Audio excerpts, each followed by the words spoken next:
ప్రభు యొక్క ఘనమైన నామాన్ని బట్టి ప్రతి ఒక్కరికి వందనాలు చెల్లిస్తున్నాను. ఈ ఉదయకాలాన్ని ఆయన సన్నిధిని సమీపించేటువంటి వారందరూ గొప్ప మేలులు ఆయన ద్వారా పొందాలని నేను కోరుకుంటూ ఉన్నాను.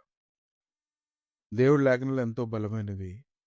అవి విని లోతుగా ధ్యానించేటువంటి వారి జీవితంలో లోతైనటువంటి ఒక గొప్ప నెమ్మది కలిగినటువంటి సన్నిధిని పుట్టించడానికి అవి శక్తివంతంగా పనిచేస్తాయని ఉదయకాలాన్ని ప్రతి ఒక్కరు కూడా తెలుసుకోగలగాలి.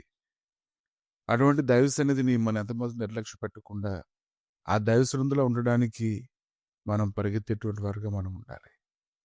లోక సువార్త 14వ అధ్యాయము 15వ వచనం నుంచి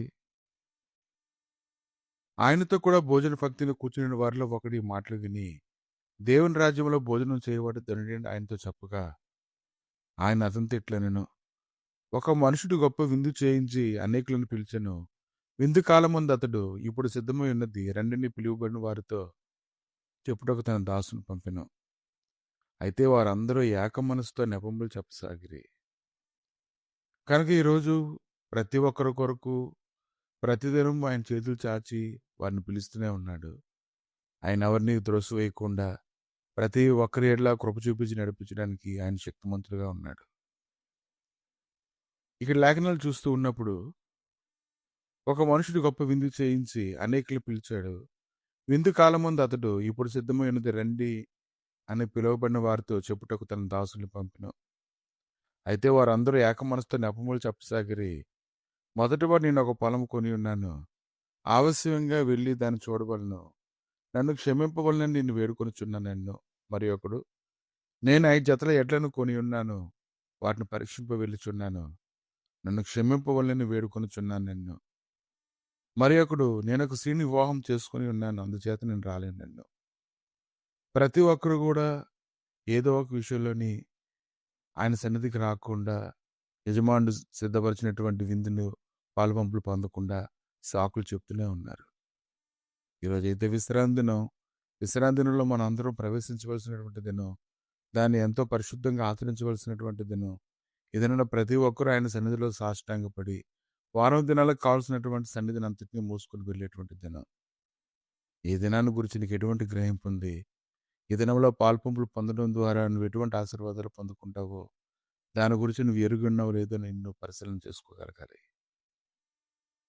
అప్పుడు ఆ దాసుడు తిరిగి వచ్చి ఈ మాటలు తన యజమానుడు తెలియజేయగా ఆ ఇంటి యజమానుడు కోప్పడి నీ త్వరగా పట్టణ వీధుల్లోనికి సందుల్లోనికి వెళ్ళి బేదలను అంగహీనులను కుంటివారిని గుడ్డివారిని ఇక్కడ తోడుకుని రమ్మని ఆ దాసునితో చెప్పాను.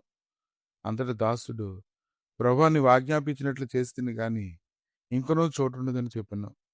అందుకు యజమానుడు నా ఇల్లు నిండినట్లు నీవు రాజమార్గంలోనికి కంచెల్లోనికి వెళ్ళి లోపలికి వచ్చుటకు అక్కడ వారిని బలవంతం చేయము. యాలి అనగా పిలువబడిన ఆ మనుషులలో ఒకడు నా విందు రుచి చూడని మీతో చెప్పుచున్నాను నేను. ఈరోజు ఈ యొక్క ఉపమానం మీకు స్పష్టంగా అర్థమవుతూ ఉంది. ఈరోజు దేవుడు మనల్ని సిద్ధపరిచినటువంటి విందులో ఉండడానికి మనంతట మనమే హృదయపూర్వకంగా సిద్ధపడి దాన్ని పొందుకోవాలని ప్రభు మాట్లాడుతూ ఉన్నారు. కనుక ఈ విశ్రాంతి దినాల్లో నువ్వు పాలుపంపులు పొందడానికి నువ్వు సంతోషంగా ఆయన సన్నిధికి పరిగెత్తుకొని రావాలి.